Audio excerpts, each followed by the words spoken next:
All right. Okay, Hey, everybody. Oh, yeah. Jack, present yourself. all right. I'm Charles Max Wood. You might know me from Ruby Rogues. My Spanish is Italian. I lived in Italy for 2 years. So if people speak Spanish to me, I can kind of pick up every other word. Reading, it's a little bit different story. And when I was a kid, I learned to count to 10 in Spanish. So that's about as far as we get there. And then I know the important words like baño and um, siesta. So anyway, I'm going to give this talk in English and spare you all the pain of listening to me speak in Spanish or something that's close to Spanish Or Italian. or Italian. My talk is The Productive Programmer. This is something that I've been thinking about quite a bit lately. Primarily, it's something that I think is important that we talk about. And it really has a lot more to do with things that are not technical than things that are technical. But at the same time, I think a lot of these principles are things that are easy for programmers to grasp because a lot of them make sense and a lot of them are kind of algorithmic in a sense. So let's go ahead and hop in. I have three main areas I want to jump in on. The first one is your brain and how to be more productive mentally. The second area is automating things. In other words, getting other people or other things, your computer mainly, to do the work for you. And the third part is communication. And the reason that these three things increase productivity are basically because your brain is where you're going to be doing most of your work as a programmer. So the more you can get out of your brain and out of your body, the more you're going to be able to get done. The other two, automation, obviously, if it's work you don't have to get done, then you're more productive if it's getting done anyway. And with communication, most of us work in teams. And so we can be more productive by fostering better communication within the team and making all of that stuff work out. Now, before I get too far, I also need to warn you that my wife had to go pick up my kids, incidentally, right now. She just brought in the baby. So if you hear fussing, I might have to stop for a second to pick her up. But other than that, it should be a really brief introduction. All right, so let's talk about the brain. The brain is the tool you use to get your work done. You're going to use it whether you're tired, whether you're invigorated, whether you're excited. It's your main tool for doing programming. Now, you need a computer and you need other things to do the work, but ultimately, writing code is not the hard part. The hard part is figuring out which code to write. It's figuring out which algorithms to use. It's inventing new ways of doing things that you've never done before. It's knowing where to look and how to find answers, and all of that stuff is done in your brain. So in order to be more productive with your brain, you have to think of it as kind of an engine. It's an organ like your heart or your liver. Basically, things go in, things come out, electrical impulses get sent to your heart. That's what makes it pump. With your liver, it's mostly chemical reactions. So what you eat often gets processed through the liver. I'm diabetic, so I'm very aware of this with the liver and kidneys. So if you're eating the wrong kinds of foods, if you're not getting the right kind of rest, if you're not exercising, then you're going to have your heart and or your liver suffer. We also know that overuse of alcohol will affect your liver. So there are certain things that you can do that will help your liver or help your heart, hurt your liver, hurt your heart, and it's the same for your brain. Your brain has similar functions that allow it to do its job. So let's talk about some of the things that we can do to help our brains. The first thing we can do is get enough sleep. In fact, this is one of the most important things we can do, is to get enough sleep. Just think about those times where you've been pulling an all-nighter for your boss to try and get that stuff done that you have to get done. You can't quite make it all come together. You can't quite get it to gel. There are actually studies out there that have compared people driving cars with not enough sleep to drinking without sleep. And they found that it's about the same level of impairment between the two. So driving tired is as dangerous as driving drunk, and for a lot of the same reasons. So what about programming? Is it like programming drunk? Can you just not think or react with the same capabilities that you have when you are trying to program tired. Other studies have shown that you can actually be twice as productive with office-oriented tasks on a full night's sleep than you can when you're sleep deprived. In other words, if you want to be 100% more productive, make sure you get plenty of sleep. They've also done a bunch of studies to look into how sleep affects other parts of your psyche or your mind. And they found that the parts of your brain that it affects are the parts that are responsible for creativity, innovation, and decision making. So basically, you can't make great decisions. You can't invent terrific new algorithms. You can't be as creative in your solutions or in your code when you're tired as when you're well rested. So getting good rest can drastically increase the value that you offer to your employer, your clients, or to yourself on your own code. They've also tied lack of sleep to stress. And this is kind of a vicious cycle because you don't get enough sleep, so you're stressed. And then you're stressed and you can't get to sleep. And then you can't get to sleep, so the next day you're stressed. And it just goes around and around and around. And so in a lot of cases, you've got to find a way to break this cycle. And the easier one of the two to break is the sleep. So go and find the time to get enough sleep. Now, last week, something happened that has affected my sleep. In fact, I've had a lot of people today and yesterday tell me I looked really tired. And that's that we had a baby. We had a baby last Monday. So I've been missing some sleep lately, and I definitely feel it. But and so sometimes it just can't be helped. But when we are missing sleep, let's talk about some of the other things that we're missing out on. We've talked a little bit about how it affects what we're able to do, but let's talk about what sleep actually gives us. First of all, sleep recharges your brain. Now, you've heard this before, and it's not like a battery where it puts more electrons into your brain. Instead, what it does is it removes toxins from your brain and repairs cells and connections between cells so that you can function properly the next day. Also, part of this process is that I can't speak. It restores physical and chemical equilibrium to the brain so that when you wake up, it's like starting with a fresh battery. And it is very like, if you understand how a battery works with the chemical reactions that create electricity, it's like putting all those chemicals back the way they were when you started the day so that you can get up and you can nail things down the way you want to. I have to say the sleep section is the longest part of this talk, and primarily it's because it's the thing that can make the most difference immediately. In other words, if you went to bed tonight and made sure you got enough sleep, you would immediately have those benefits tomorrow.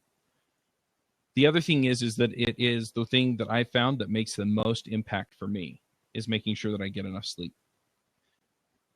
So the last thing that it does is it also moves your short-term memory to long-term memory. So all the connections you made today, when I do this, it connects this. When I change this variable, it makes this other thing work properly.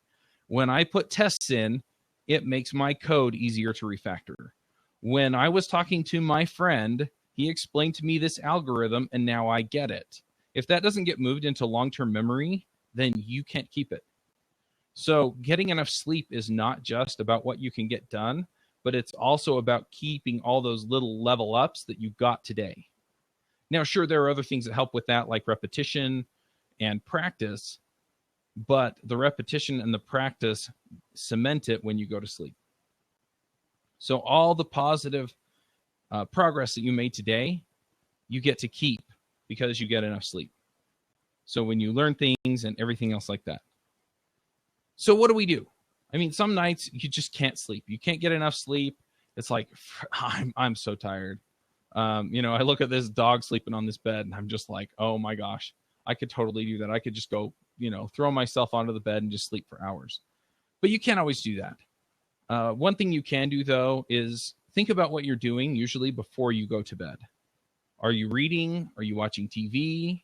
Are you getting things done that you need to get done? Are you spending time with family that you don't get any other time? I mean, it may not be worth it to cut some of that out, but if you're just sitting watching TV, go to bed an hour earlier. Make sure you're getting to bed on time and that you're getting up on time. The other thing that you can do is to have a nap. And this is something that I do on particularly bad days is I'll go have a nap. Studies have shown that it's better to get a nap around 2 or 3 in the afternoon because we as humans follow a circadian rhythm. So our day kind of goes like this as far as our sleep cycle. And if you go have a nap for about a half hour between 2 and 3, so 2 to 2:30, 3 to 3:30, or whenever around there, what happens is you're doing it at the optimal time when your body has kind of slowed down a little bit. And having a nap for a half hour isn't going to make you tired or drowsy as it would if you had an hour or 2-hour nap in the afternoon. So I know I just spent 10 minutes talking about sleep, but it really is one thing that will make the big difference for you if you're looking to kind of get that next level of productivity out of yourself and out of your brain. Incidentally, it has a whole bunch of other health effects, so you'll probably feel better anyway, but that is just one part of the deal here that we're talking about. And I want to make sure that we understand that sleep really does pay off. The next thing I want to talk about that affects the brain is exercise. Now, I know you're probably thinking this is a coding conference and you're talking about sleep and exercise, but it really is important. Exercise increases blood flow throughout your body, especially to your brain. So again, going back to this idea that your brain is an engine or an organ, your brain runs on sugar and oxygen. And the only way to get that up to your brain is for your heart to pump it up there in your blood. So increasing blood flow and increasing your heart health will increase your brain health. Exercise has also been shown to reduce stress. It's a great way if you're feeling stressed out or overworked. You can actually go work out and wind up feeling better. It gives you a chance to take a break and walk away from the problem, and we'll talk about that in a minute. But because it increases blood flow, even if you go for a quick walk, a lot of times what will happen is it will increase the blood flow to your brain, it gets you away from the problem, and you wind up being able to solve it more easily.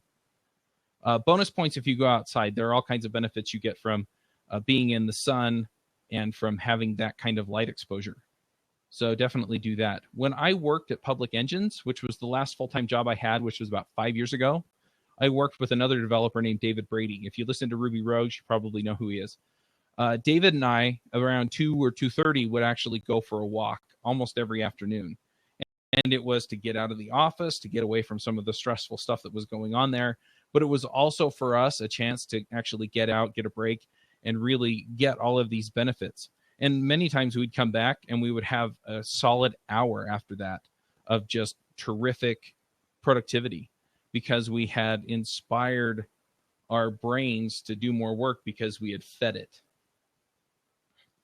One of my favorite things to do to get outside and get some exercise, this is not a quick activity, but is definitely something that I enjoy doing. It makes me very sad that there's snow outside right now because you cannot golf in the snow, or at least I haven't been very successful at it. But at the same time, pick a sport. You can go for a walk during the workday, but pick a sport, get outside, and get that time, get that break. In fact, the next thing on my list is to take a break. So when you get out and you take a break, there are a couple of things that happen. One is that if you're exercising, you get all the benefits we just talked about. It also allows your brain to move the work from your subconscious mind. And in a lot of cases, that's where the more creative parts of your brain reside. And what I found is that when I am actually trying to solve a problem, actively thinking about it, I'm working on that in my analytic areas of my brain. And by getting it out of there and into the more creative parts of my brain, when I come back, a lot of times my brain has worked through a lot of the tricky parts of the problem, and it allows me to go in and actually solve the problem. So get a break. I mean, even if you just walk into the other room and do something else, that's enough. But my breaks usually consist of exercise just because it gives me that extra level of stimulation. Another thing you can do is solve problems or solve puzzles. In fact, your brain solves problems and gets good at solving problems by solving problems. If your brain sees something and can map the solution out, such as a Rubik's Cube or a crossword puzzle or anything like that, then the next time it sees a problem like that, or can make a parallel to it, say in your code or in a particular business problem, then it'll be able to solve those more easily. One of the things Federico and I speak pretty frequently, at least once a week. And about half the time he's fiddling with a Rubik's Cube. I still haven't figured out how to solve those things. But it's one way to kind of stimulate your brain and figure out strategies for solving issues. Some of my favorites are Sudokus, crossword puzzles. There are all kinds of brain teasers online. You can also do code katas, which kind of get you into the problem-solving space and the coding space at the same time. And what that provides you is it provides your brain a chance to actually practice solving problems in kind of a less stressful, more focused way. And code katas are really great because in a lot of cases, they're designed to specifically help you practice solving a problem in a specific way. And if they're not, then they're puzzles that allow you to solve it in many different ways so that you can experiment without experimenting on code that's going to go into production. The next thing that you can do is to teach somebody. One thing that I found in my experience teaching, both as a speaker and speaking at users groups or mentoring people, is that in many cases, I make the connection right before I say something. I do this all the time on Ruby Rogues. I'll be talking to somebody and all of a sudden something will go off in my head and something will click. And it wasn't something that I necessarily didn't understand before, but because I actually had to say it out loud, I was able to bring it into a more focused way of stating it so that I could understand it. And so I'm able to put it into words and give it a concrete meaning and actually then explicitly state what it was that I kind of sort of understood before. So it's one thing to see something and it's one thing to do something, but explaining it really helps. The other thing is that as you teach, you're usually teaching to people who have less experience with whatever you're teaching than you do. What this means is that you can't just use the same jargon that you use for yourself or with people at your same level. You actually have to simplify it. And by simplifying it and breaking it down, it forces you to think about things in a different way. And again, it allows you to make those connections and learn new things about things that were beforehand simple and are now both simple and better understood. The next thing is to be a beginner. I remember putting these on my kids' bikes and they still fall down. They'd get all mad. I remember I had training wheels until I was like 8 or 9 years old when I was learning to ride a bike. And it's important a lot of times to have those experiences where even with the guardrails on, we kind of fall and we learn. But at the same time, there's no way to learn how to ride a bike without riding a bike. And in a lot of cases, there's no way to learn to solve the problems that you're going to have to solve without actually going out and finding new ways to do it. So be a beginner. Some examples of this are finding a new technology and playing with it. So a new database, a new JavaScript library, a new Ruby framework. You can move away from Rails or move away from Sinatra or move away from whatever else you use. New programming languages, especially with a different paradigm. So instead of doing Ruby, do something that's drastically different. So instead of going to JavaScript or Python, go to Clojure or Elixir or Erlang, Haskell. You've got Lisp. You've got Racket. I mean, there are all kinds of languages out there, the functional languages that are very different. You can go work in C where you have to deal with memory management. You can work in some of the mobile technologies like Swift or Objective-C and build iOS apps and figure out what it's like to work on a system that has certain constraints or a small screen. There are all kinds of areas where you can create new challenges for yourself. And by creating challenges and putting new constraints on the problems that you have, a lot of times you'll find ways to solve problems in more in areas that you're more closely connected to. I'm going to go ahead and switch really quickly out of this mode so that I can see the chat and see if anyone's brought anything up. But yeah, I don't see anything in the chat room, so I guess I'll just keep rolling along. If you have questions, feel free to. Oh, here we go. Here's a question. There are a couple of questions in here. I'll go ahead and jump on some of these, and then I'll move ahead. I'm hoping to have a little bit of time at the end. I know some of you are looking at podcasting and other things, and probably have questions about that. But anyway, so the first question that I'm seeing here is, what about food and drinks? Is there anything in particular you have to avoid every day? I mean, anything that hurts your ability to make good decisions is probably something you want to avoid. It's hard to say specifically. The one that keeps coming into my head is caffeine. Caffeine will stimulate your brain, but then again, it also has other effects. You can become addicted to it. You can, you you have to pay back the sleep that you're avoiding later. It also makes you more tired than any sleep that you avoided by drinking it. And so it has its trade-offs. And I don't want to say never to use it, but at the same time, and I'm addicted to it, I'll admit that. But at the same time, caffeine, if you're using it all the time, then it kind of becomes normal. Your body will adjust to it. But every once in a while, if you have to use caffeine in order to kind of get that brain bump or to get something else going along, then, I'm not going to say that you shouldn't use it. Just be aware that it does have other effects on your body and on your ability to work in the future. Obviously once it's out of your system, then it's a different story. So, but other foods and drinks, I can't think of anything off the top of my head, but just make sure that you are eating well, and then your body will kind of do the rest. So another question related to this is, have you read the Alcohol for Inspiration, Coffee for Implementation article? And do you have any thoughts? I haven't. I don't drink alcohol or coffee. When I get caffeine, I get it from soda. So I don't even have thoughts about how those affect you, because I don't know. So sorry about that. I don't have a real strong opinion there. Federico asked, knowing you are on a lot of podcasts, where would you put podcasting into your schema? The work side or the rest take a break side? Now, this is tricky because I do so many podcasts now that sometimes it feels like work and sometimes it doesn't. So you really have to kind of boil it down to where you're at and how things affect you that way, one way or the other. So sometimes I do take a break and I'll start writing in a book that I've been writing, or I'll start recording videos on my iPhone, or I'll do some of those things that feel a lot like podcasts. And what it really is it is to take a break.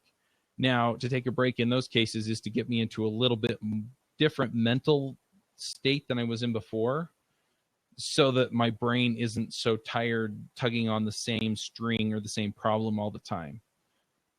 But in other cases, it's really, okay, I'm kind of done looking at this code.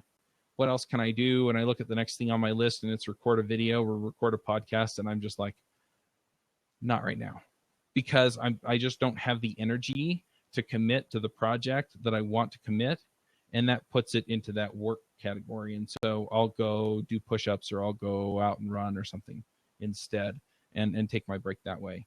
But other times it's, okay, well, I kind of scheduled my time to work for these next few hours, and this other task that I have to do kind of feels like a break. And so I'll do that instead. One other thing that I didn't put a slide in here for, I probably should, is that I do a lot of these things all at the same time. So the exercising, getting good sleep, getting plenty of water is another thing that will help you stay awake and be more alert and get more done. I do all of these things in the morning. So a book I'm going to recommend, it's called The Miracle Morning by Hal Elrod. And it's a terrific book about having a morning routine. And so I get up in the morning, and the first thing I do is I brush my teeth, I get a drink, and I wash my face. And then I put my gym clothes on and I head to the gym. And while I'm at the gym, I usually listen to audiobooks. And so lately I've been listening to the E-Myth Revisited and Man's Search for Meaning, which are both books. Once I've done that, I come home. Usually about then it's time to read scriptures with my family. I'm religious, so we get out the scriptures and we read for 20 minutes. And then I usually help the kids get ready for school. And then after they're gone, I will pick up another technical book or technical training of some kind, and I'll spend a half hour doing technical training. Now, this doesn't happen every morning, but it happens every morning I can help it. And the reason is because it starts my day off by getting a lot of these things done. I'm learning, I exercise, I've gotten good sleep the night before. I'm doing things that are relaxing. I'm doing kind of the brain stimulation thing with the ebooks and other things. And I am picking up new things in new areas. At least half of the technical content that I read is stuff that I don't know a lot about. So lately it's been Elixir, the programming language, but it can be other things. So a lot of times I just, I'm doing that. And so I get that beginner aspect in. And then with the teaching and other things, I usually try and get some Rails Clips videos recorded or something like that in order to get that part in. And so there are all kinds of angles on this that I try and work in at the start of the day. And that way I've got all these things going for me, and I've got this momentum that will carry me through the rest of the day.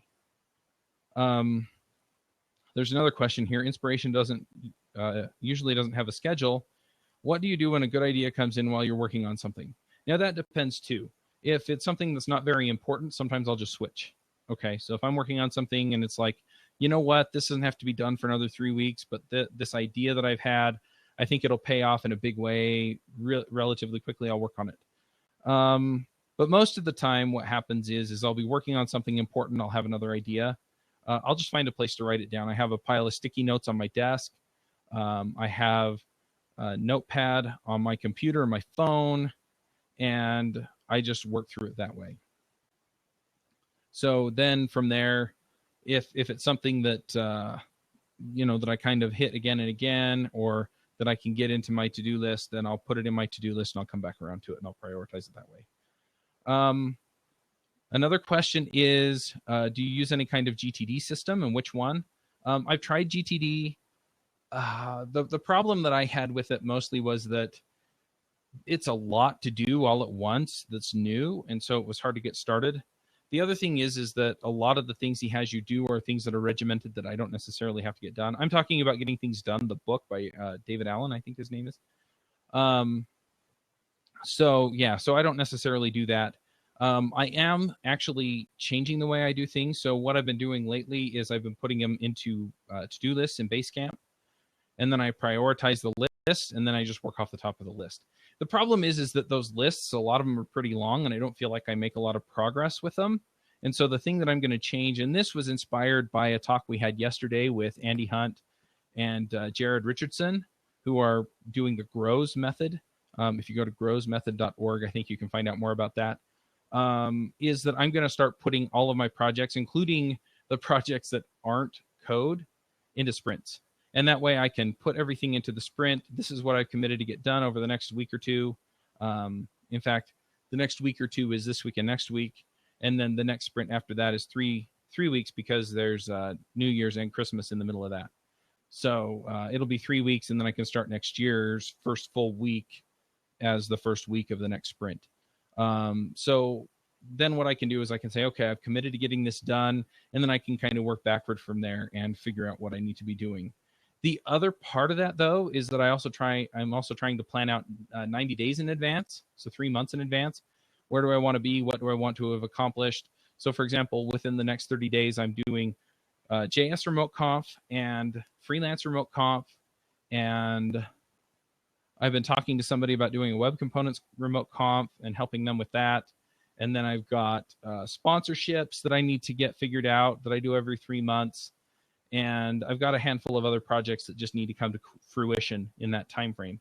And so I'm looking at those and saying, where do I need to be with all of these in 3 months? So how much do I need to have brought in with sponsors? How much do I need to have brought in from the conferences? Who do I need to talk to about speaking at the conferences, sponsoring the conferences, doing the other work? And so by getting all of that into my system, into my to-do list, and having it prioritized, I basically can have this sprint and next sprint planned out, and then I can work from there. And if I don't get everything done in that sprint, then I better have a darn good reason for not having gotten it done. And then as far as bringing in new tasks and things like that, I just do that as I go. So when I'm checking my email, I just forward it into Basecamp. When I'm doing other things around my office, I'll put a note in Basecamp, deal with this, and then I've got some boxes over here that I put that stuff in. And a lot of cases, my wife will interrupt me, but then I can look at her and I can say, look, this is the stuff I've got to get done over the next week or so, and I won't get it done if I don't work tonight. And so I can balance all that out too. And then the other thing is I just make sure that I get all the important stuff done. So I'm spending time with my kids and all those other things. So I don't have the stress or the guilt of not having gotten done what I needed to get done. Federico asks, what do you do when a good idea comes in while you're going to sleep or sleeping? I'll pull out my phone. I'll type it into the Notepad app on my phone, and then go back to sleep. Good questions, guys. All right. Let's go back to this. I'm going to talk about automation next. Automation is mostly making the computer or cloud work for you. I put in the factory mainly because you don't see any people here at all. So those bottles of milk or whatever those are in those containers, that was all done with a minimum of human intervention. And if you're trying to be productive, there's nothing more productive than not having to do the work and still having it get done. So one of the first things that you can automate is testing. And this is pretty popular in the Ruby community. You hear a lot about automated testing. And you hear a lot about the tools that people use for automated testing. And you also learn a lot about how to make sure that your code is working right. And the other part of this, the other end of this, besides having an automated system that runs your tests, so you don't have to take the minute or two to remember to run your tests. You don't have to take the minute or two to keep up on whatever it is that you're trying to keep up on. It just automatically runs your test, is that you also then use this as a way to communicate with your fellow developers what assumptions you have about the code. And then if I change something, it removes the wheel spinning that I have, checking everything else that touches what I changed to make sure that I didn't break anything. And so this is more productive, both on the side of I have a system that I don't have to remember to run that will tell me if everything's correct. And it also comes in on the side of I can go ahead and make the changes and do whatever else I need to do, because I'll have a warning if I actually do break something. So automated testing is a great way to be more productive. Another one is automating your builds. So this kind of shows a factory, right? So your code goes in one end and it kind of goes into the hopper and it grinds through all this stuff, and then it spits it back out however it is. This is much more common in mobile and in JavaScript. So with mobile apps, with Dalvik or Java or whatever they call it for Android, you can write Windows Phone apps also in JavaScript that will run native. And then in iOS, your native script or Ionic or whatever, you also have Objective-C and Swift, you have Ruby Motion. All of these systems have a build step. Ruby on Rails, a lot of the web applications really don't. And if they do, it's kind of like asset compilation. And then if you're getting more complicated with your front-end JavaScript and things like that, then you'll have a build process for that. Automating all that stuff and making it just happen on the fly is awesome. And it makes it so that you don't have to think about how it gets out to the front end when you're writing the code. All you have to worry about is, does it run? Other things that I've seen put into builds are deployments themselves. So for example, with the automated testing, if you run the test and all the tests pass, then it'll automatically deploy.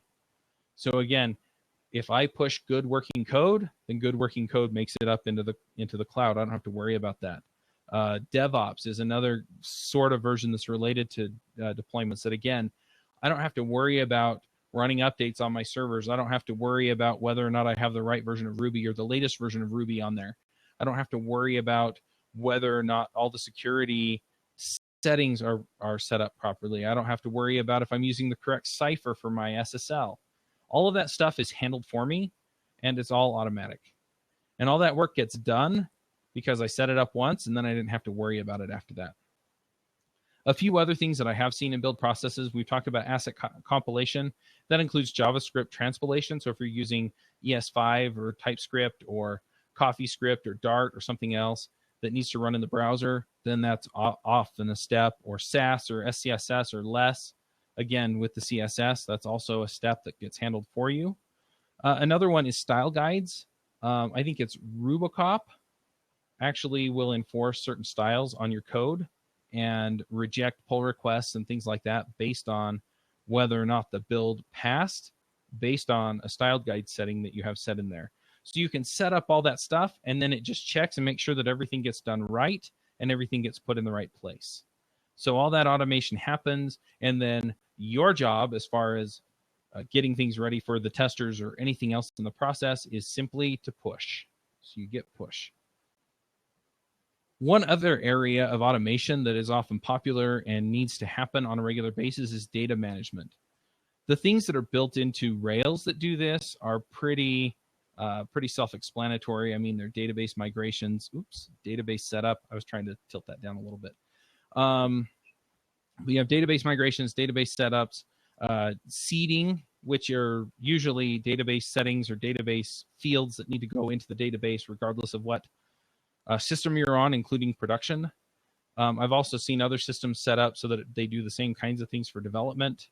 And then you also have data changes themselves. So for example, if you're going to use a new cipher for passwords, or you're going to change from first name field and last name field to first and last name field as just name, or whether you're going to change a time zone, and so you have to migrate all of the times to a different time zone, or anything like that.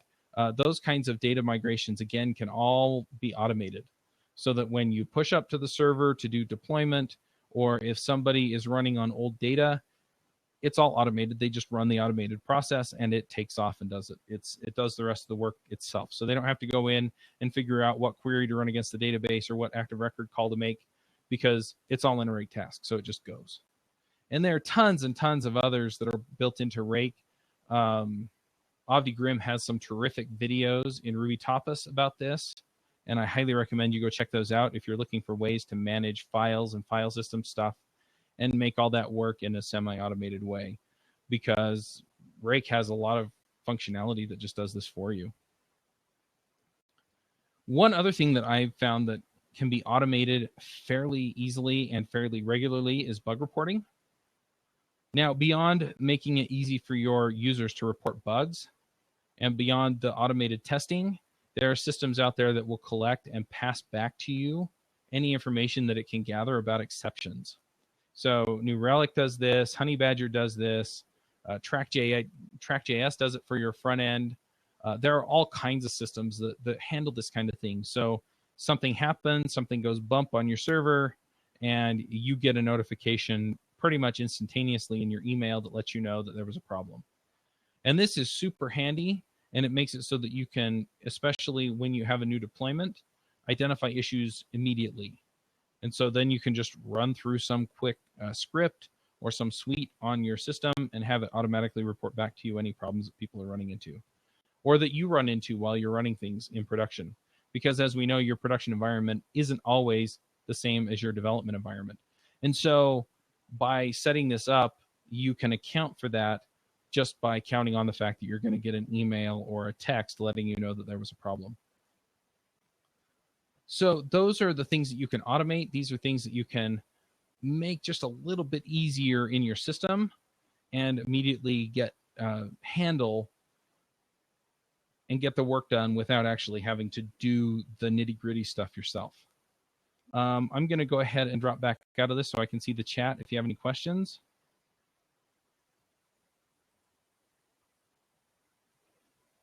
So there's a question in local development: Vagrant, Docker, spare bare metal computer. I'm not quite sure what the question is. When I say in local development, I mean it can be any machine you're working on in development.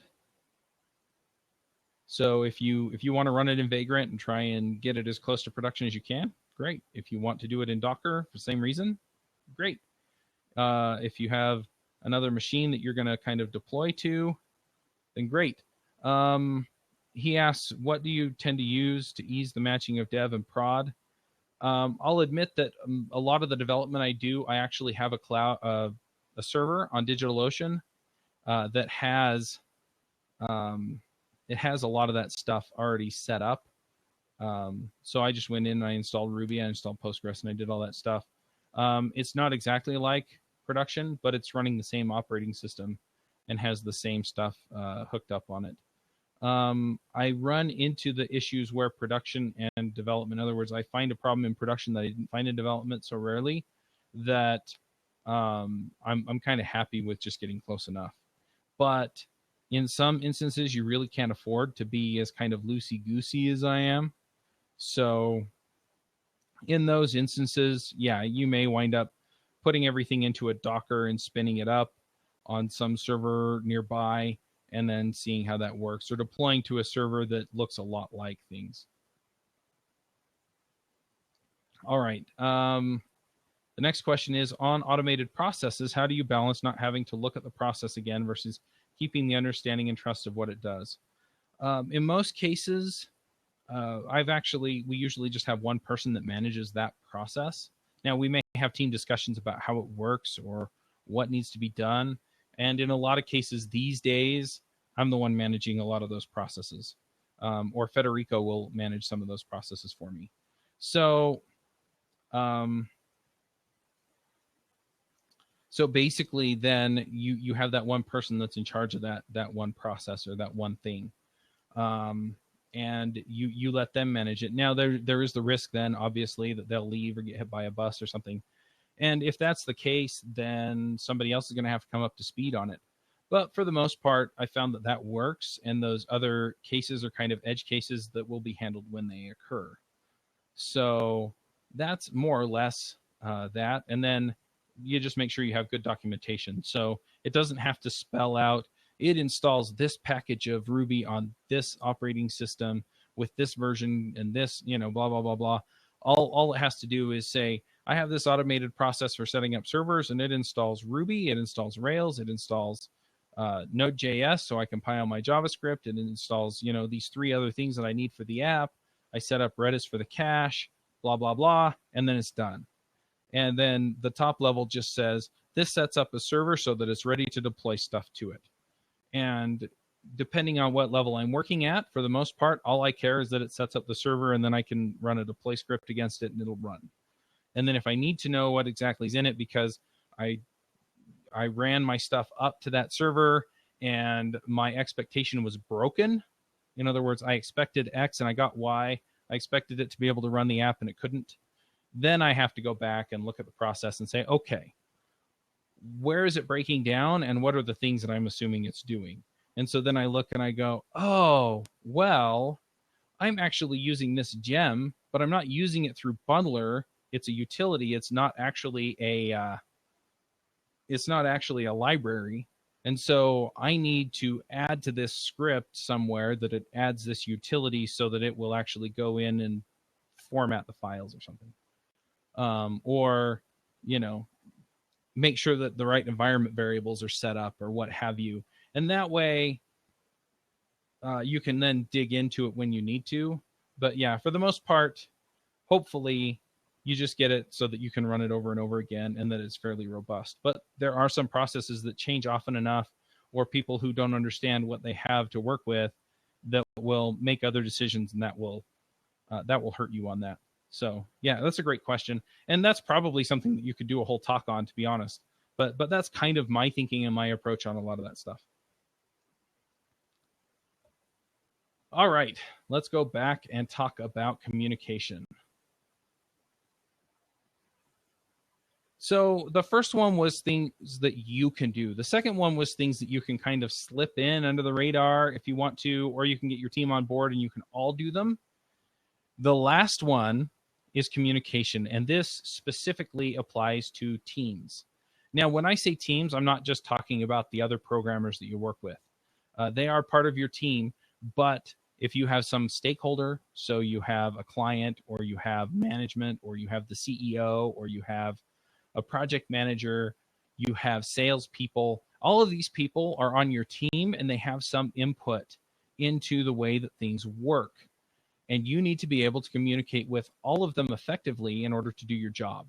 If you are just focused on getting along with the programmers and you could care less about the other people working on your project, you are not doing your job. You need to be communicating with everybody and you need to be good at it. There's just no way around it anymore. I mean, look at some of the systems that have been built in Ruby and Rails over the last 10 years. I mean, some of them are really simple and they just get dropped on Heroku.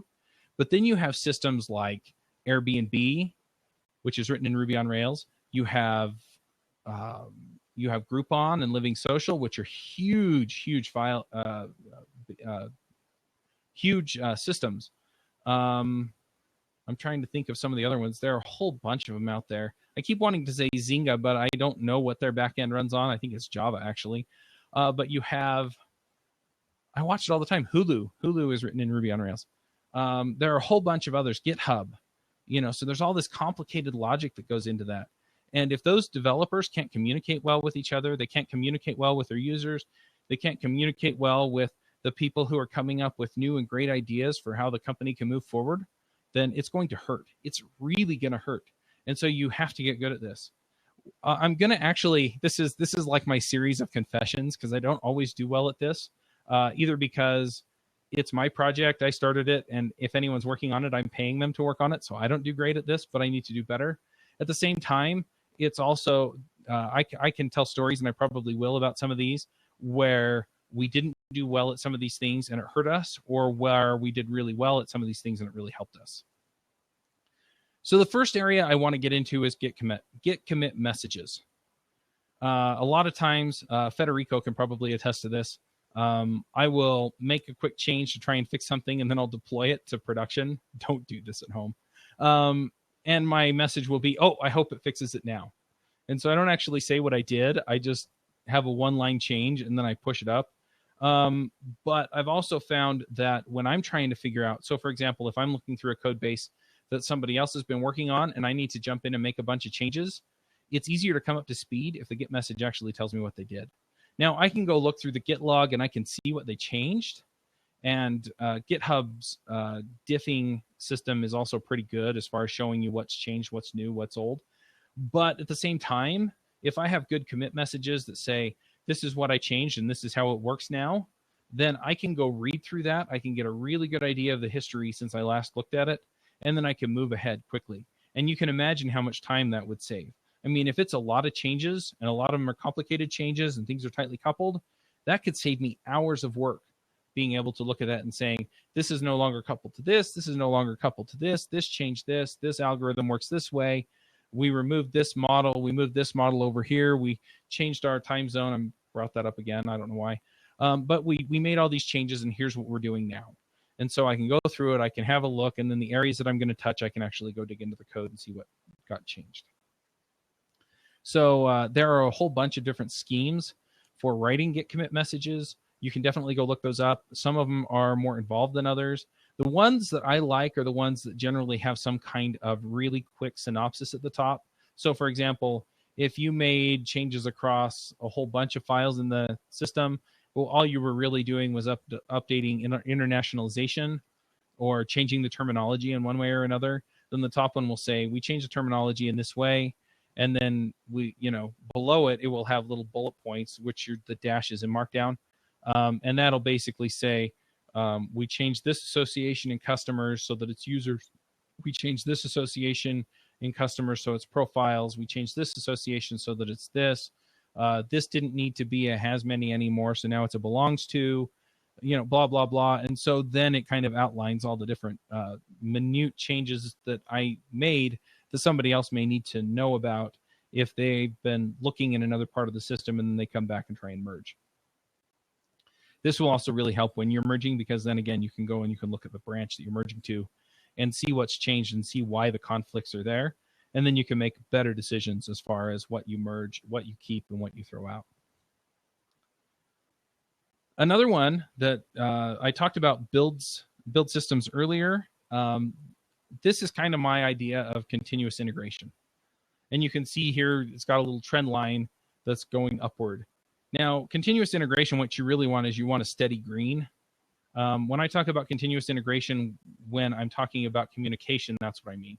So you should have some dashboard somewhere where everybody who's on the team and involved in the project can get in and they can have a look and they can see, okay, let's see. This is broken, that's working, that's working, that's working. The servers are still up, blah, blah, blah, blah. So you have this dashboard, especially for build status, that tells people where the problems are and what's going on. When I worked at Public Engines, now to give you an idea, Public Engines ran crimereports.com, which in the United States showed you crime data in your area, and they collaborated with police departments and other law enforcement agencies to get that information. And as you can imagine, it was kind of important for some of our stuff to be up and working.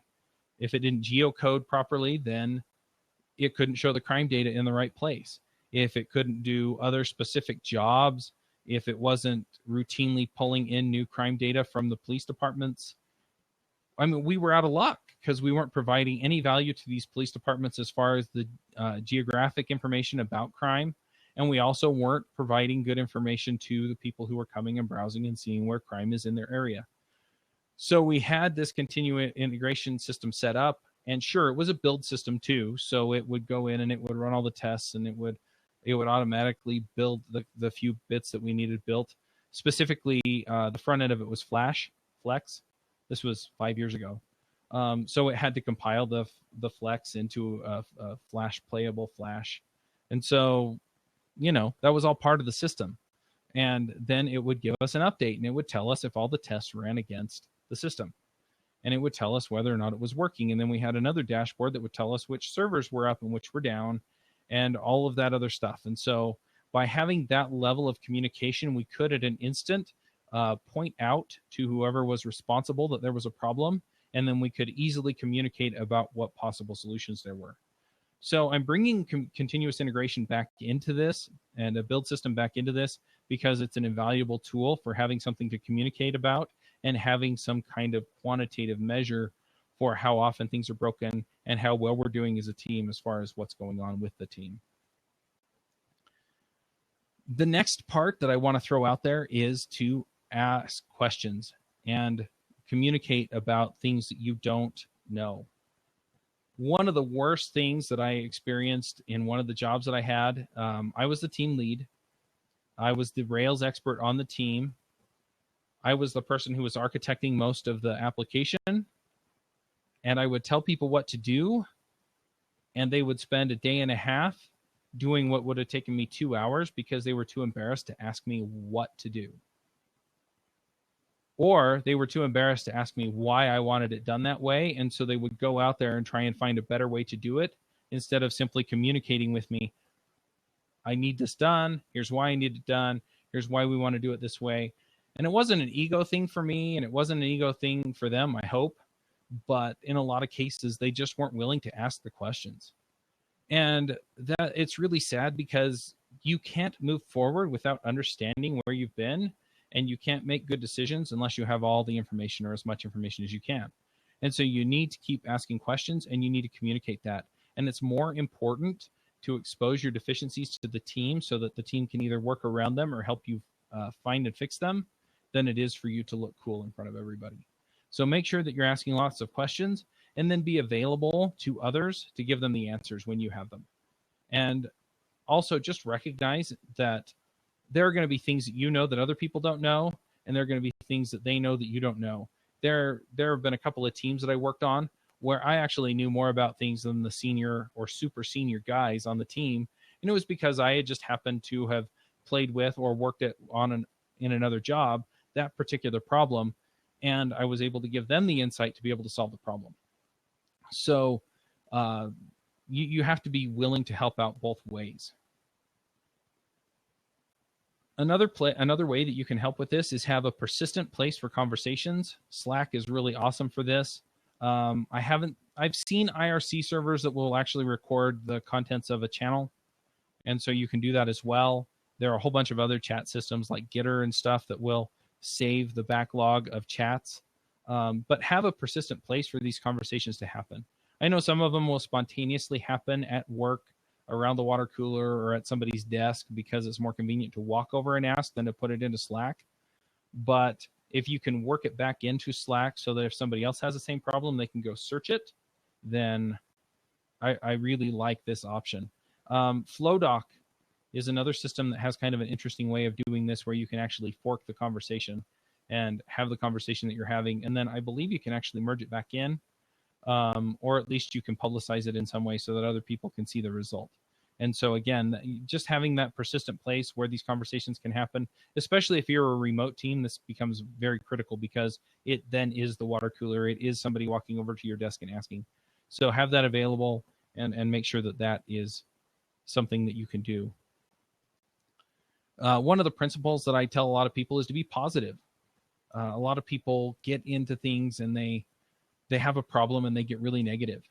And instead of being negative, if you can be positive, if you can go in and you can say, hey, look, I really want to learn this, or this is a really great opportunity for me to grow, then it's going to make a much better impression on your team and will change the way you communicate much better than some of the other options that you will have. So I just want to throw that out there. And finally, this one's a two-parter for me. A lot of people are familiar with Kanban or other quote-unquote Agile methodologies. And I'm not going to endorse any of them. What I am going to endorse is having a process and knowing what those processes are, what they mean, and what you're supposed to do next. If you have those in place, then people will just go and more automatically do the right thing in most cases. So if you have a clear process for building and handling things, then nobody wastes any time trying to figure out what the next thing to do is. One company that I did some work for last year, they were using Pivotal Tracker, which actually looks a lot like this Kanban board here. And what they would do is they had all of the new stories in their backlog. And so like any other team, what are you supposed to do when you don't have anything to work on? You're supposed to go pull something off the backlog. Well, the problem was that not everybody followed the same process. And so inevitably about 4 out of 5 tickets that I would pick up and start working on, I would get talking to from somebody on Skype saying, hey, I was already working on that. I just moved on to this other thing for a few days and then I was going to come back to it.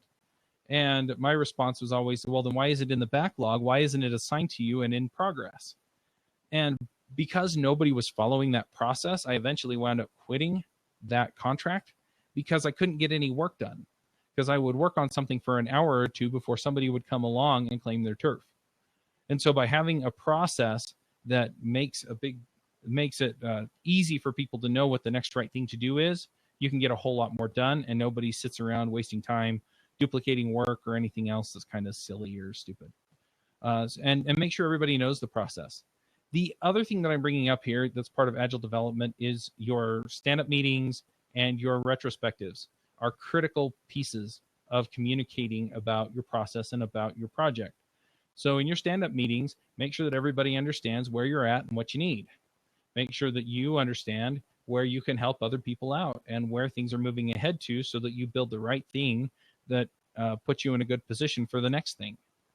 And then during retrospectives, be honest about what's working for you and what's not working for you so that you as a team can then move ahead and make good decisions about what you want to try next to get you to be more productive in general. So that's all I've got as far as the communication end of things. I'll wrap up in a second, but I'm going to see if there are any more questions. I know I'm a little past 4, but I've only been talking for almost an hour. So anyway, here we go. So question, when you have a meeting in person, do you take notes during it or record it into Slack later? That depends on the team. That's a team decision. And the reason I say that is because some things are going to work really well for some teams and are not going to work well for others. If you're putting forth a lot of effort to make sure that all the notes get recorded, blah, blah, blah, and then you put them into Slack and nobody ever looks them up, then why go to the effort? But if you have remote people that are going to need those notes, or you have some other reason why having that persistent is going to make a difference, then by all means do it. I'm on the school board for my kids' school. And as part of the board meeting, we actually take minutes for the meetings. Now, it's not because anyone goes and looks at those. I mean, sometimes we do, but very rarely. The reason we keep the minutes is because by law, we're required to. It's a fiduciary duty. And if we don't, we can be liable for it. And so that's a very good reason to take notes and record it and put it somewhere where you can get to it later.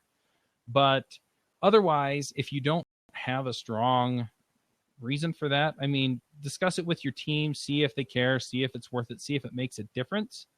And if it makes a difference, then do it. And if it doesn't, then quit doing it and make sure that you're just doing the things that really make a difference for you. All right. Federico asks, what are your thoughts about regular pair programming practice as a communication technique? Again, this depends on the team.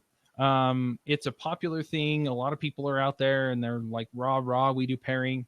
and other people are like, we don't have time to do pairing, or we don't have the inclination to do pairing, or we don't really like doing pairing. I think it's something that every team should try, like seriously try. And by that, I basically mean that every team should at least do it for a month or two, even if it's just part-time for a month or two.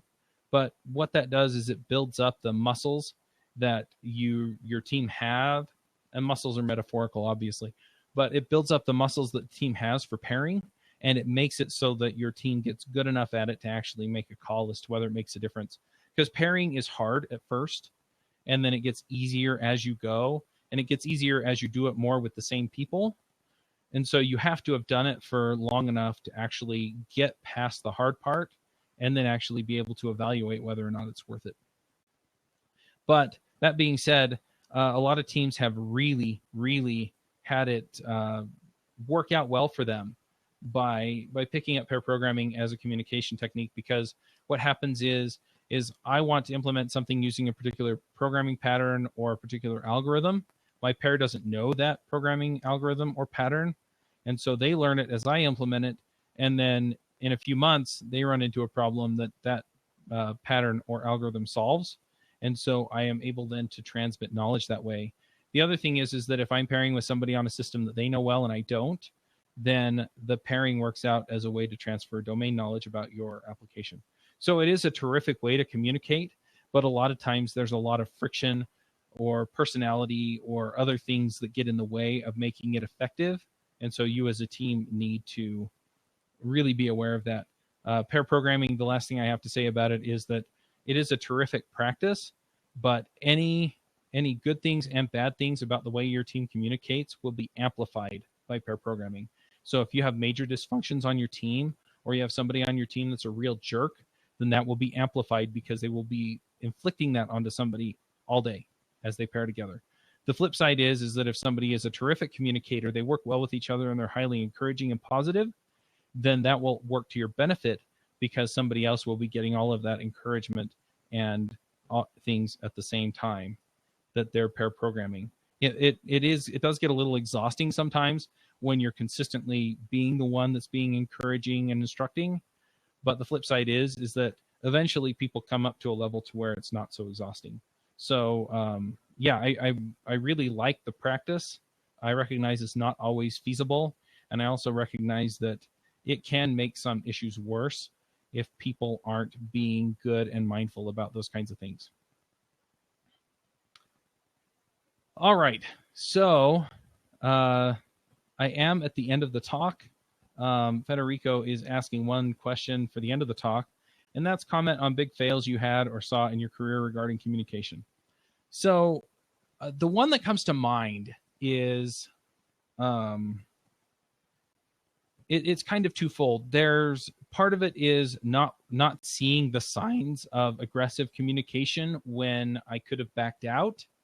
And then the other bit is not recognizing that there was a communication issue once I was in the middle of things. So I took a contract last year toward the end of the year, and we were working on a system that had to integrate with basically a bank account. It was kind of an online paunch or an online rent-to-own system.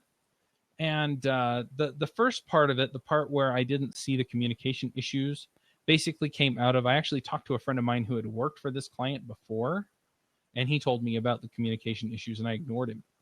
The other thing that happened was that in the contract, there was some aggressive language that I made him pull out, and I should have seen that that was actually an indication that he was going to be an aggressive negotiator on every point. And what that point was that I made him take out was that if he didn't get paid by his client, that I wouldn't get paid by him. And that just wasn't acceptable to me. And there were some other things in there that were kind of aggressive that I left in there. And it turned out that that's the way that he works, and that's the way he communicated. And so as things moved on, that became a major issue until he went radio silence on me. And this is the other part of the story. So we worked on it for 2 or 3 months. Incidentally, we were working on phase 2 simultaneous with the team that was working on phase 1. And so that created some issues as well. And it turned out that the lines of communication that were supposed to be open with team one were not always open, mainly because the team lead over there and myself, who was the team lead on my team, we weren't always on at the same time. Now, he lives like 20 miles from me. So, I mean, I could have driven to his house if I knew where it was. But anyway, it just didn't work out that way. So they made some changes that we had to deal with. The other part of it, though, was that it turned out that when he went radio silence on me, this client, he went radio silence on his client as well. And so this client didn't have any communication from me or from him at all. And I did have that end client's contact information, and I should have just reached out to him. So I failed there. I completely failed. But at the same time, I assumed that the updates I was sending to my client were getting through to the other client, and that didn't happen. And so what happened was, after about a month of not hearing anything from any of them and trying to get a hold of this other client, the guy that I was contracted to, the end client came to me really, really angry that we hadn't made more progress, even though I had been communicating about the issues that we were having dealing with their bank and dealing with some of the other people that we had to integrate with. They were super angry. They threatened not to pay. They insisted that nothing that I wrote had any value to it.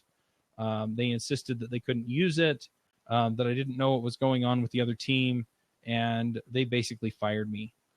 They did kind of insist that I work for them for another week, but after that week, it was kind of over. And that all boiled down to communication. Now, if they had systems up like we were talking about with continuous integration, where we had a build that would have actually merged the two and compared them and set things up and run the tests against them, we could have seen immediately where things were going to fall apart. If we had better means of communicating with him, better means of communicating with this other middleman, then things could have gone well as well. But they really didn't have any insight into our process at all. And so it just didn't work out because nobody was talking to anybody else that they needed to talk to. And so that's a real example of communication. Another example, really quickly, this was the second or third job I had out of college. I was the team lead there, and the CEO would come in and just drop new requirements on us in the middle. And what would happen then was that my manager would come in and he would halfway implement things, but he would halfway implement them the wrong way, commit them to the production branch, and then tell us to finish it. And so what we would wind up doing then is we would wind up pulling out what he did and then rejiggering it so that it would actually work. And nobody was interested in communication that went up. They were only interested in communication that went down. And so the CEO was only interested in telling my manager what he wanted. My manager was only interested in hanging around looking cool and writing the code for as long as he felt like it. And then he would tell me what to do. And when I would try and communicate the problems back upward, they didn't want to hear them. And so there would be issues. Now, we got that job done, but it wasn't any fun. And so some of these communication issues aren't going to kill your project. They're not going to make it too expensive. But when I left that job, I didn't even look back. And it was because it was just so hard to deal with those issues because the people that I needed to communicate upward to, I couldn't communicate with. So anyway, those are two examples of that. I did notice that Santiago said, if someone in your team is a real jerk, probably he or she shouldn't be part of the team. That's definitely true. A lot of times if you have one person that is more abrasive, more rude, more mean, whatever, a lot of times they'll fit in better with another team. And it may just be that their personality and the way they deal with conflict and the way that they deal with things getting hard is different from the way that the rest of the team does. Am I going too far over, Federico? Do I need to stop, or am I the last talk? We are like 10 minutes past, but yeah, you're the last talk, so. Okay, I'll wrap up pretty soon here, but I just want to. You can go on because it's very interesting. The people are very engaged. So, as if someone has to go, they can listen tomorrow. Okay, sounds good. So yeah, I just want to drive home on that point because it really is. If somebody isn't fitting in, if somebody is actually causing problems, in a lot of cases, I've worked with people who have 10, 20, 30 years experience in programming. They've programmed all kinds of amazing and interesting things, but they're so hard to work with that it actually hurts the team more than it helps them to have them on the team. And so I just have to kind of double down on that. That in a lot of cases, personality fit is going to be more important than technical skills. And if somebody's a jerk, then you really need to look at. I clicked that on the video. That's funny. You have to look at whether or not they belong and how to either counteract, get them to change, or get rid of them. And it's sad to have to do that, and it's a hard decision to have to make, but sometimes you just have to. Anyway, I hope this helped. Ultimately, these are my thoughts, are the ways that you can increase your productivity as an individual really boil down to what you're doing with your brain, with what you've got in your head, and the way that you kind of fuel both your creativity and your physical organ in your head. And then anything that you can automate and move off, you should. In fact, I heard a talk or a podcast episode on the eventual millionaire by somebody who's kind of an expert at outsourcing things. And I think it applies to automation as well. If you can spend less than 30 times the amount of time it would take you to do the job, to automate it or to hand it off to somebody else, then you should. And the example that he gave was, let's say that it's a 5-minute job you have to do every day or every week. If you spend 30 times that amount of time, that's 150 minutes. 150 minutes is about 2.5 hours. Well, it's exactly 2.5 hours. So you spend 2.5 hours automating a 5-minute process. But if you have to do that for 5 minutes every week, then you've saved yourself 260 minutes by spending 150 minutes. If you have to do it every day, then you've saved yourself whatever 5 times 365 is, or every weekday. That's about 300. So you're getting a 10 times return on your time by automation, and it makes a lot of sense to go ahead and do that. And then communication, you just can't avoid it. I mean, unless you're building an app that only you're going to use, that only you're going to work on, only you're going to build, and you don't have to report to anybody on it, you're going to have to communicate with somebody. You're going to have to communicate with your users, your boss, your client, your manager, the people that are working for you. And if you can get these communication skills in line, then you should do it. I was really impressed by the episode that we did on iPhreaks that we recorded yesterday. It's about the Grows method. So I want to encourage you to check that out. Each stage kind of ups the ante on the communication, and so go check that out. But if you can excel in all 3 of those areas, then you're definitely the kind of person that I have wanted to work with for a long time. And if you're okay at a lot of these, then you're going to do really well. So here's the deal. He's asking me to add a link. Let me see. It's growsmethod.com. All right. So there is a question in here. It's unrelated. Whoops. I don't know what that .com is. Anyway, growsmethod.com. All right. Semi-unrelated to the talk. What's your setup for screen podcasting? All right. So you can see my mic, and it's on a boom arm. This is a high LPR 40 microphone with a shock mount and a pop filter. This came off of another microphone, but it fits. And I used it mainly because there's an air vent right. Oh, you can't see my hand. It's right up there on the ceiling. And the issue is that it would blow down on my mic, and that would be bad. And so I put that in, and it really made a difference, because then it's not blowing on the top and you can't hear it blowing. As for the rest of it, I'll hold up what I can hold up. I'm actually using the webcam on my laptop, so I can't just grab it because I'd have to move the whole laptop. Anyway, this the headphones run to a mic mute. I don't know if I can get that.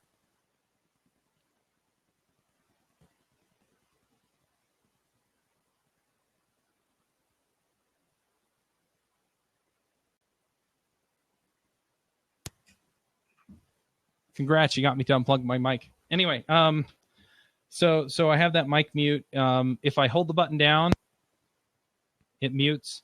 And it's pretty nice way to go. I kind of wish I had one that had the switch on it as well, because the switch will just turn it on and off. But I have a mute button on my mixer as well, and if I hit that, then it'll stay muted until I hit it again. I have this big honkin' mixer. It goes into an iMic sound card, and I'm not going to mess with that because every time I mess with it, it messes stuff up. And I use that to set up through my mic Skype Mix Minus, and you can just do a Google search for Mix Minus if you want to know more about that. The Mix Minus is basically because I'm usually doing calls like this, but people are talking back to me. And if I just run them into my mixer and run me into the mixer and then run whatever's coming out of the mixer back to them, then they'll hear their own voice come back. And it creates this weird loop. And I've been podcasting for long enough to where I hear myself in my headphones and it doesn't throw me off, but most people will. So if they start talking and they hear themselves in their headphones, then it creeps them out. And it creeped me out for a while. I just had to get used to it. But I do that so that I can monitor the sound off of there, including my own sound levels. With them, it just, I don't want to put anyone else through that. And they don't have to, because I'm doing all the recording on my end. So I do the recording through Skype. Hopefully there's nothing personal in here. But anyway, so I've got a channel for all the Skype calls.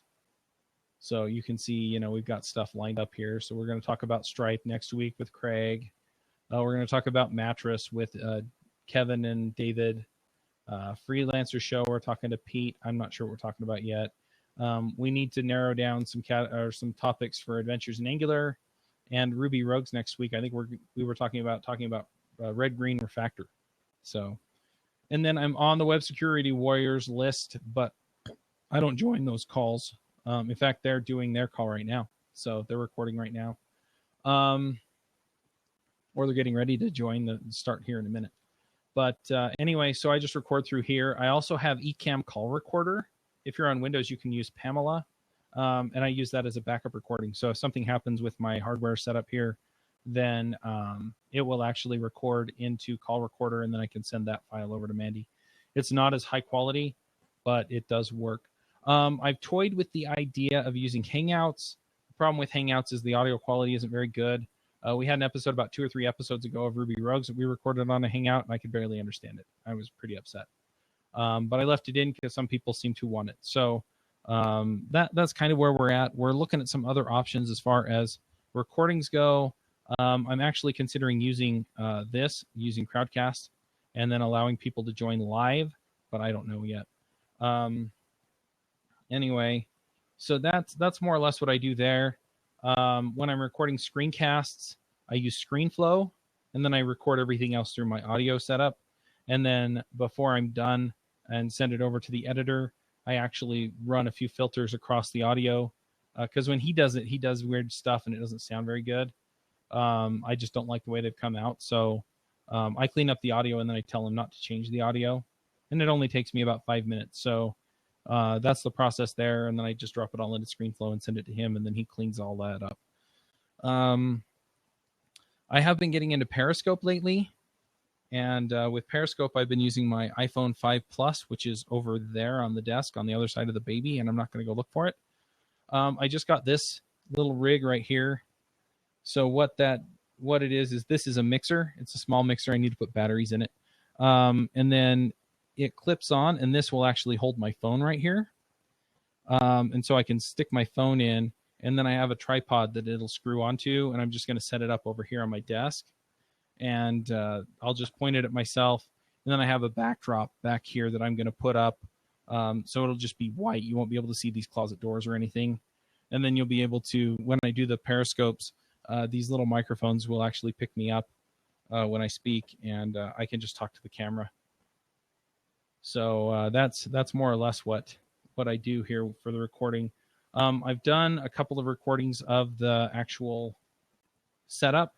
And I will, I'll give that information to Federico, or if you want to stick around after we do the call, then I'll go find them and put them into the chat room. But yeah, so lots of stuff going on there.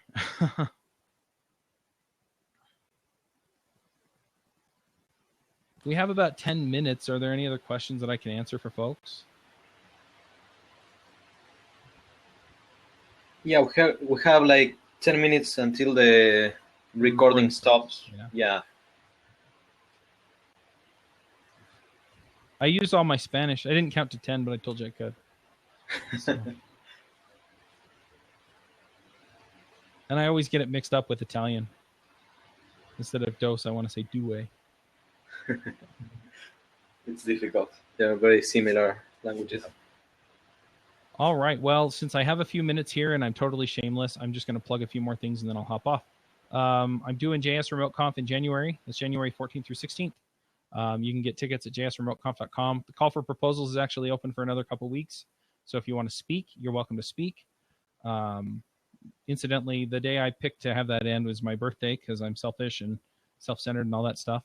And I love sharing with you folks. So the other thing is after that, I'm doing a freelance remote conf at the end of February and a Ruby remote conf in March. So you can get information for all of those if you go to allremoteconfs.com and check all those up. And yeah, you can also get season passes, or you will be able to soon.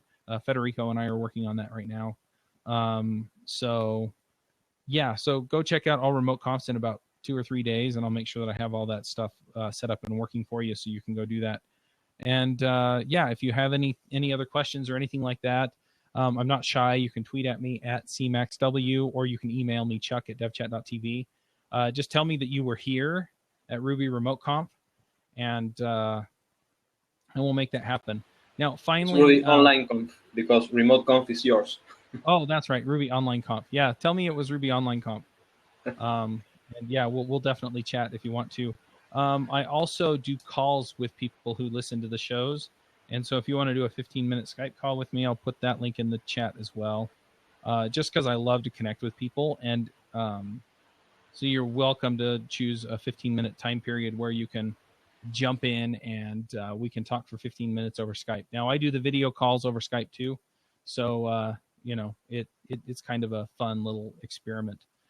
Man, I'm going on and on about the stuff that I do. Anyway, that's pretty much where I'm at right now. Go check out Ruby Rogues if you're not already familiar with it. And thank you all for coming and being such an awesome audience. I really enjoyed this, and I enjoyed kind of sharing my thoughts with you. So yeah, like I said, if you have any other input or feedback, let me know. Yeah, thanks you, Chuck. It was a very, very interesting talk. You can tell on the chat and on the questions, because I think this was the most active talk we had. So people are happy. So you can be happy. Yay! Okay, I'll see you soon. And now for the audience, gente, terminamos el segundo día de conferencia. Mañana arrancamos a la misma hora que hoy, a las 2 de la tarde, hora de Argentina. Así que los espero ahí mañana a esa hora. Les voy a mandar un mail como hice hoy. Chao, hasta luego. Nos vemos mañana. I heard mañana. I know that means tomorrow. Yes, it does. And conferencia is conference. Yeah, I think I got that one too. Cool. All right. Thanks, everybody. Bye. Bye.